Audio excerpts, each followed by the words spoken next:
তাল পিঠার রেসিপি নিয়ে হাজির হলাম। আশা করি সবার অনেক বেশি পছন্দ হবে। এরকম নরম নরম তুলোর মতন একদম হাতে নিলেই দেখবেন যে একদম স্পঞ্জ কেকের মতন হয়ে গেছে। আর এটা কিন্তু খেতে খুব দারুণ। এটা খুব সহজেই তৈরি করব। চলুন, প্রথমে আমি 4 কাপ নিব চালের গুঁড়া।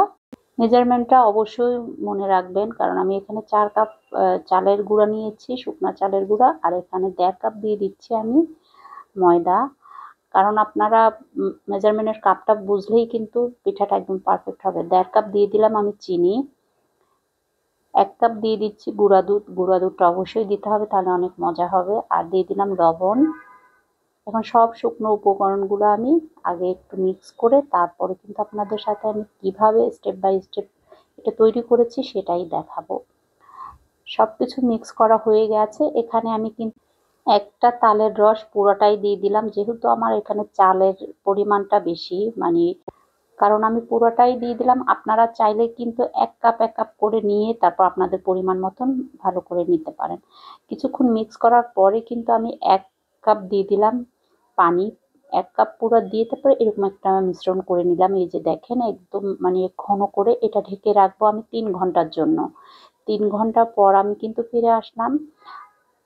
এখন দিয়ে দিব 3টা ডিম, 1 কাপ তেল। এখন ভালো করে কিন্তু এটা মিক্স করতে হবে।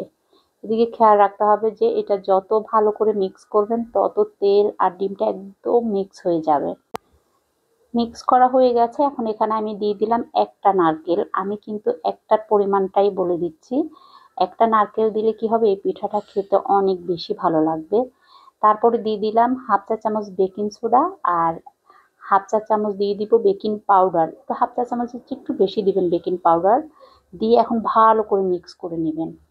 এটা মিক্স করার পরে যদি হাতে সময় থাকে তারপরেও কিন্তু আবার আধা ঘন্টা আপনারা রেস্টে রাখলে আরও বেশি ভালো হয়, পিঠাগুলো আরও সফট হয়। যেহেতু আমার হাতে সময় নেই সেই জন্য আমি বানিয়ে নিচ্ছি।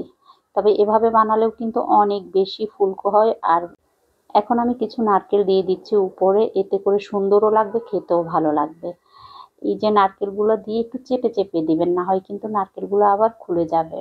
এখন এরকম একটা স্ট্রেনার নিলাম, এখানে দিয়ে দিব। আপনারা চাইলে কোনো ঝুড়ির মধ্যে আপনারা যেভাবে পারেন সেভাবেই আপনারা সিদ্ধ করে নেবেন। গরম পানির উপর বসিয়ে দিলাম, একদম ঘড়ি ধরে 10 থেকে 15 মিনিট আমি এটাকে ভাপে সিদ্ধ করলাম।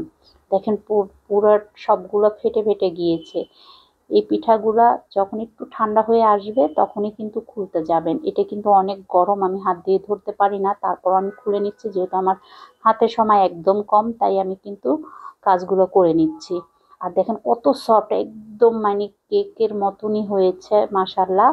আশা করি আপনাদের এই রেসিপিটা অনেক বেশি ভালো লাগবে। আর ভালো লাগলে আমার পেজ, আমার ইউটিউব চ্যানেল অবশ্যই সাবস্ক্রাইব করে সাথে থাকবেন। আর এখন একটা আমি ভেঙে আপনাদের সাথে শেয়ার করব যে ভিতরটা কেমন হয়েছে দেখেন। আর দেখেন কত সুন্দর হয়েছে, একদম তুলার মতন সফট। অনেক বেশি ভালো থাকবে।